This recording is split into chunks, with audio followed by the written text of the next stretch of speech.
Vamos receber agora, Germana, a nossa convidada neste Guerra e Paz, Margarida Rebelo Pinto, escritora. Margarida, boa noite. Obrigado pela presença. Olá, Rodrigo. Olá, Germano. Boa noite. Viva, Margarida, bem-vinda de volta ao Guerra e Paz. Há bocado mostrei umas coisas um bocado fortes sobre o que está a passar na Ucrânia. Vais mostrar umas coisas um bocado fortes do que está a passar, primeiro com raparigas e depois com rapazes noutras paragens, não é? Exatamente. Eu trouxe duas histórias. Estavas há bocadinho a falar daquela jovem ucraniana e eu trouxe duas histórias de duas jovens que, na Europa, em território europeu, e é muito importante dizer isto, foram assassinadas às mãos da sua própria família. A imagem que nós estamos a ver agora é de uma jovem que se chama Saman Abbas. Ela tinha apenas 18 anos, recusava-se a usar o hijab. Esta é das poucas fotografias que existem dela, algumas fotografias que ela publicou nas redes sociais, completamente condenada pela sua família, e a sua família era paquistanesa e a sua família queria obrigá-la a casar com um primo paquistanês. Ela recusou, fez uma denúncia à polícia, foi para uma casa de acolhimento. Esteve algum tempo na casa de acolhimento, mas um dia cometeu o erro fatal de voltar à sua própria casa para ir buscar o passaporte.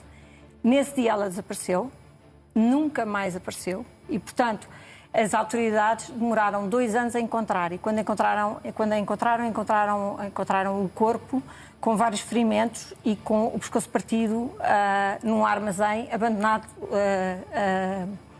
num local que não era muito longe de casa. Bom, isto passa-se numa pacata cidade perto de Bolonha, onde esta família de paquistaneses vive completamente à margem do que se passa na Europa e da tradição europeia. Felizmente, o Tribunal de Bolonha fez uma primeira condenação à família e depois fez um recurso e condenou a família. E a família foi toda condenada e parte da família foi condenada, inclusivamente, a prisão perpétua. Portanto, neste momento já há um acordar dos tribunais europeus em relação à gravidade destas situações. A outra história que eu trago é uma miúda igualmente jovem. A Saman tinha 18 anos e a Rian tinha 19 anos. Esta miúda vivia na Holanda com o pai, a mãe e os irmãos. E esta miúda simplesmente recusava-se a usar o hijab. E, portanto, temos fotografias dela com o hijab e depois sem o hijab. E só por causa disto, o pai e a mãe decidiram assassiná-la e pediram aos irmãos para a assassinar. Ela foi assassinada com requintes de malvadez absolutamente incríveis. Os irmãos levaram-na para uma reserva natural na Holanda, num parque natural, puseram-lhe fita à volta de todo o corpo, fita adesiva, da cabeça aos pés. Ela ficou toda presa em fita adesiva e atiraram-na para um lago e afogaram-na no lago. E, portanto, este corpo também só foi encontrado algum tempo depois. E a família também foi toda acusada e foi toda condenada. E eu trago estas histórias porquê? Porque eu acho que o mundo ocidental tem de começar a acordar e a perceber que esta forma de ver a vida e este islamismo radical não tem qualquer interesse ou qualquer vontade em adaptar-se e assimilar os países que os acolhem. E, portanto, vive numa realidade paralela onde continua a aplicar as leis como se vivesse no seu país, as leis ou os costumes, aqui são costumes, e onde a honra de uma família, ou as tradições de uma família, são mais importantes do que a vida das jovens dessa família. E, portanto, isto é uma realidade tão cruel que eu penso que é difícil de processar para a sociedade ocidental. Mas nós temos que perceber que isto é um caso que passou-se em 2020 e depois a família foi condenada agora em 2025. E o outro caso passou-se em 2022. Estas coisas acontecem na Europa. E assim como há este caso destas duas jovens, uma com 18 anos e outra com 19 anos, agora estamos a ver a fotografia do pai da Saman Abbas, que é o senhor Shabir Abbas, que no primeiro julgamento foi para lá chorar e dizer que queria muito que encontrassem o corpo da filha, que encontrassem os assassinos da filha, quando ele foi um dos assassinos da filha. E, portanto, foi acusado e foi provado como culpado e tem uma pena de prisão perpétua. Portanto, Eu acho que é mesmo importante que a sociedade ocidental perceba o que é que se está a passar. Mas deixa-me dizer-te uma coisa. De todo modo, nos dois casos, que são gravíssimos, obviamente, a Justiça atuou posteriormente. A Justiça atuou posteriormente. Há uma diferença em relação ao facto dessas pessoas não estivessem em espaço europeu nesse sentido. Claro que não, mas entretanto, as pessoas... Estamos a falar, por exemplo, no caso da jovem síria, foi a família toda. Ela tem um tio que lhe partiu o pescoço, tem primos que participaram no assassinato dela. Portanto, nós estamos a falar de... Claro que a justiça é feita, mas é feita a posteriori. Claro. E tal como dizia... A diferença é que a mãe daquela jovem ucraniana dizia que preferia que a filha estivesse viva a ser uma heroína. A ser uma heroína. Mas aqui não há qualquer respeito, nem sequer pelos direitos das mulheres, não há qualquer respeito pela vida das mulheres. Isto está-se a passar em território europeu.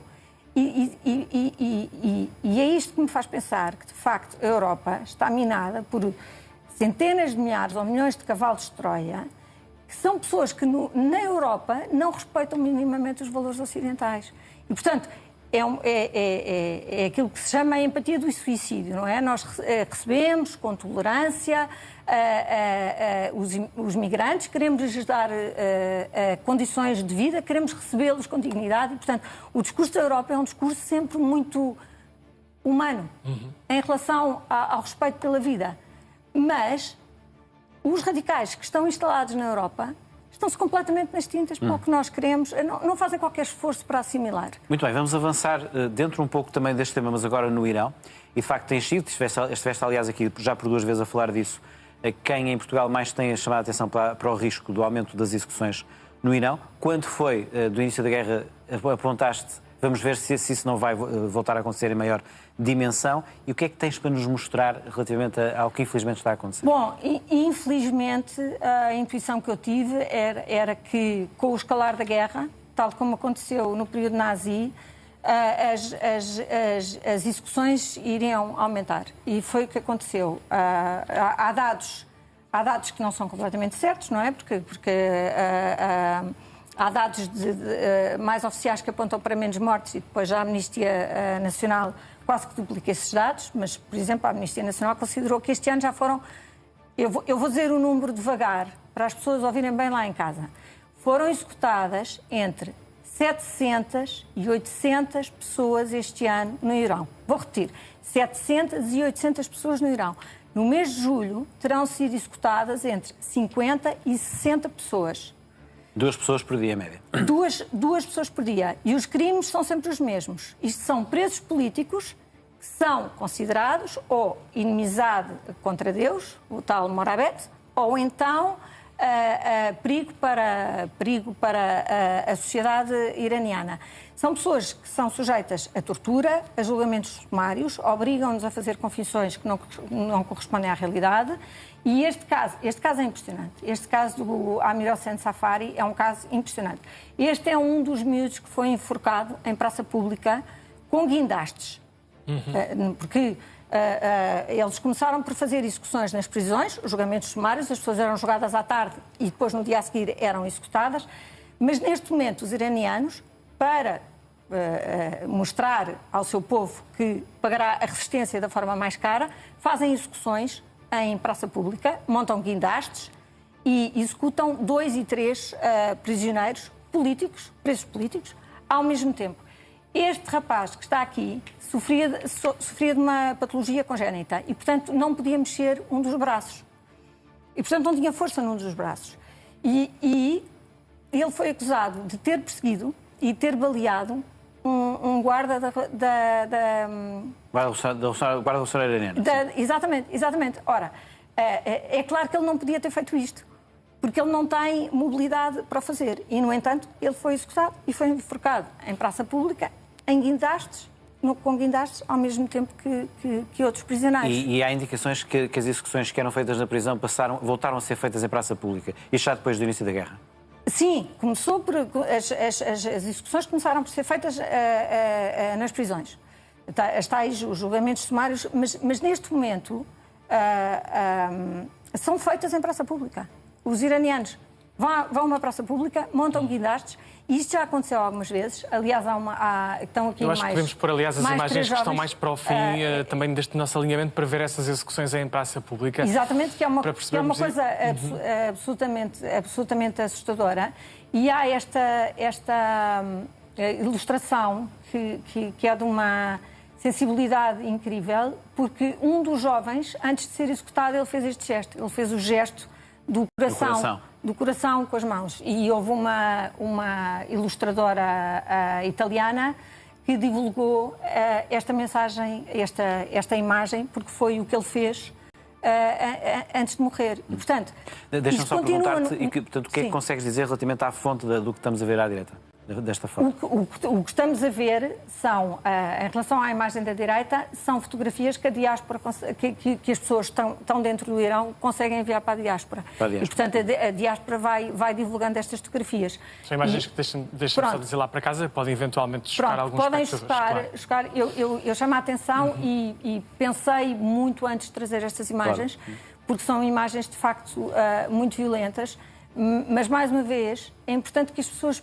percebam que isto está a acontecer. E infelizmente, pouco se fala disto e os organismos internacionais também falam um pouco disto. A ONU emitiu uma sanção no dia 27 ou 28 de julho e no dia a seguir o Irão estava a executar estas pessoas em praça pública. Deixa-me voltar ao caso do jovem que estavas a referir, que tinha o defeito no braço. E há alguma comparação realmente desse jovem e o romance Não Matem a Cotovia de Harper Lee, em que de facto também há a personagem Tom Robinson que acaba por ser condenado por ter um defeito no braço, não é? Exatamente. Temos essa foto é a mesma, é um pouco o mesmo da personagem caso. Tom Robinson no filme relativo ao livro Não Matem a Cotovia. Se puderem pôr. O que é que aconteceu? O Matem na Cotovia, de facto, conta a história. É um livro sobre o racismo. É um livro sobre o racismo nos Estados Unidos. É uma obra-prima, é um livro que eu recomendo a todas as pessoas de todas as idades. É violento, é duro, sim senhora, mas é a realidade como ela é. E esta personagem, ele é acusado de violar uma jovem branca e, pela descrição da jovem branca, ele teria se movimentado de tal forma e tinha imobilizado o corpo dela, teria ido para cima dela. Acontece que ele também tinha o mesmo problema deste jovem iraniano.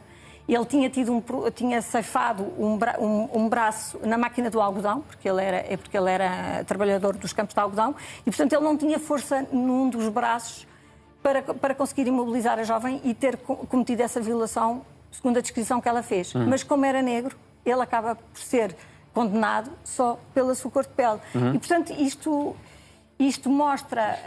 E tinhas de trazer a literatura, não é? Tinha de trazer a literatura, mas de facto mostra, é muito triste que estas histórias se continuem a repetir e que o governo iraniano haja em total impunidade e lamento dizer aqui com bastante tristeza, desde outubro de 2025, que não se ouve o nosso secretário-geral da ONU falar deste assunto. Ele nunca mais falou deste assunto.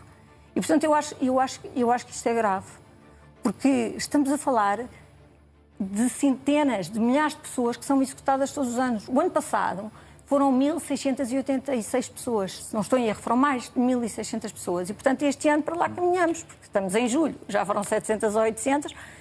Como é que isto se para? E o comportamento do regime iraniano nas manifestações, antes da guerra, já indicava tudo isto, porque foi de uma repressão tremenda, milhares de mortos, e foi entre 40 e 50 mil mortos, certo. Pessoas executadas em hospitais, mas, Margarida, começa a guerra e acabaram as manifestações. A repressão terá aumentado ainda mais em que nem manifestações há, não é? Claro que não pode haver manifestações. Depois de 2 dias de manifestações em janeiro, em que morrem entre 40 e 50 mil pessoas, que é aquilo que nós sabemos, porque depois há muitas pessoas que foram executadas. Há imagens horríveis de pessoas em camas de hospital, foram todas mortas da mesma maneira, têm todos um tiro na testa, são pessoas que estavam ligadas às máquinas. Não, e há relatos também nas estações de pessoas que não morreram, mas ficaram... Houve um aumento enorme de ocorrer aos oftalmologistas, porque ele tiravam de facto aos olhos. Muitas pessoas, e houve uma jovem que morreu, durante o dia destes enforcamentos. Sim. Houve uma jovem que morreu porque foi atingida pela guarda. De todo modo, ter atacado o regime iraniano foi contraproducente, porque neste momento nem sequer há espaço para manifestar no Irão. É só isso que estou a dizer, não estou a contestar nada que estás a dizer, estou só a dizer que há uma conclusão que se tira, que é essa, não é? Sim, mas neste momento há pessoas que estão condenadas à morte por terem publicado a sua opinião no Instagram que estavam contra o regime. Certo. Portanto, quer dizer, a escala de enormidade, mais uma vez volto a dizer, é difícil para o Ocidente processar também as enormidades, mas temos que abrir os olhos perante esta realidade. Nós estamos a acabar, creio que temos só um vídeo rápido para ver, que é o ministro Araki, que há uns meses garantia que não iam voltar às execuções. Creio que é isso que vamos ver. Sim. Se der para passar, senão... Logo a seguir, vamos ouvir, por favor. Logo a seguir aos massacres. Uma entrevista que está a dar aos Estados Unidos. Friday? I can tell you, I'm confident about that. There is no plan for hanging at all. For 3 days. Sim, está a dizer que não há espaço para enforcamentos, não é? Isso já foi há uns meses. Pronto, ele diz não haverá enforcamentos. Nem hoje nem amanhã. Ele diz que não haverá enforcamentos. Sempre houve enforcamentos e continuou a haver enforcamentos. Portanto, ele quer convencer o mundo de uma coisa que não existe, não é? E, portanto, está a mentir em inglês para o mundo inteiro de uma realidade que ele sabe que não é assim. Muito bem, Margarida. Muito obrigado. Deixa-me só, como uma ideia final, dar uma coisa que há pouco me esqueci, que é fundamental, para se refletir no fim de semana, noutro caso que falámos muito hoje, que é a questão da questão russa na Ucrânia e do que é a Rússia. Bom, vai haver eleições na Rússia. Houve um partido, que falámos aqui no outro dia, que é o Yabloko, que é o único partido que é contra a guerra na Ucrânia, que conseguiu a legalização para concorrer às eleições. É um partido pró-europeu, é um partido, parece centro-esquerda se fosse europeu. Sabes o que é que aconteceu a esse partido que foi para as eleições? Está a ser alvo de uma queixa judicial para ser ilegalizado. Apenas uma coincidência. Margarida, muito obrigado. Obrigada, Margarida.